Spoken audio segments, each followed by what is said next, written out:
जय जगन्नाथ। समस्त ज्ञानी विद्यानुव्यक्ति तथा गुरुजन मानकु मोर हृदय सारस्वत प्रणाम।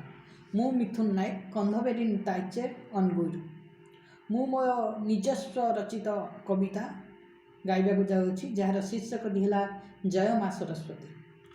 किय बागाई मा तोर पाई तू ही सर्वगुणावती, तोर दया बड़े तो पाई गाउछि मने दिय भाव भक्ति।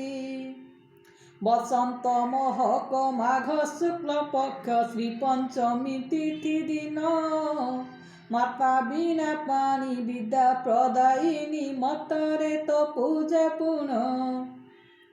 घरे घरे हऊ अबा विद्यालय सबु ठाए तोर पूजा, विद्यादात्री तू ही देऊ विद्या बुद्धि भक्त पाखे होई उभा।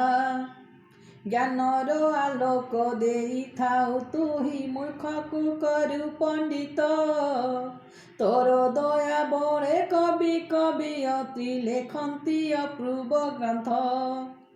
तोहरी सुदया मधुर संगीत मन कुजे मोहि निये, बीनार स्वर रे बादर ताड़ रे भक्ति गान सृष्टि हुए। आजी तो पूजा रे पुष्पांजलि देई करुछि मुहि प्रणाम, तोहरी सेवा रे मन लागि थाउ दिय विद्या बुद्धि ज्ञान। तोर पाद तले एतिकी विनती साहा हेबु मा तुही, भूल थिले किछि क्षमा करि देबु बिकळे डाकुछि मुहि।